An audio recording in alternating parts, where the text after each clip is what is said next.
আসসালামু আলাইকুম বন্ধুগণ, আমি মোহাম্মদ জাহিদুল ইসলাম মেসার্স এমআর ট্রেডার্স রাজাবাজার বগুড়ার পক্ষ থেকে সবাইকে জানাই আন্তরিক শুভেচ্ছা ও অভিনন্দন। আজ 8ই জুলাই 2024 রোজ সোমবার।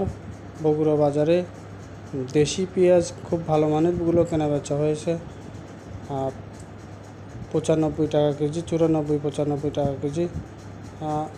সর্বনিম্ন 87-88 টাকাও কেনাবেচা হয়েছে। গতকালকের থেকে প্রায় 3-4 টাকা কেজিতে আজকে কমেছে বাজার।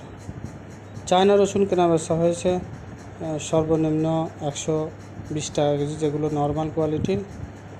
যেগুলো ভালো মানের মাল সেগুলো কেনাবেচা হয়েছে 140 টাকা থেকে শুরু করে সর্বোচ্চ 155 টাকা কেজি পর্যন্ত। দেশি রসুন আমদানি অনেকটাই কমে আসছে, কেনাবেচা হচ্ছে ভালো মানেরটা 200 টাকা কেজি, যেগুলো বড় সাইজের।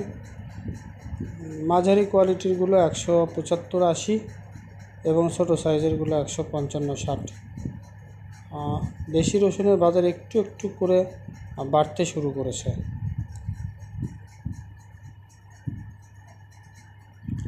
বার্মা আদা মার্কেটে ভালো মানের নেই বললেই চলে। সবগুলো মাল কোল্ড স্টোরেজের মাল। এইগুলো মাল কেনাবেচা হচ্ছে নর্মাল কোয়ালিটিরগুলো 180 থেকে 200 টাকা, যেগুলো ভালো সেগুলো 230-40 টাকা কেজি। ইন্ডিয়ান তেজামরিচ 350 টাকা কেজি। ধন্যবাদ সবাইকে আমাদের সাথে থাকার জন্য। আমাদের সাথেই থাকুন, সাবস্ক্রাইব করুন আমাদের চ্যানেলকে। ধন্যবাদ সবাইকে। আসসালামু আলাইকুম।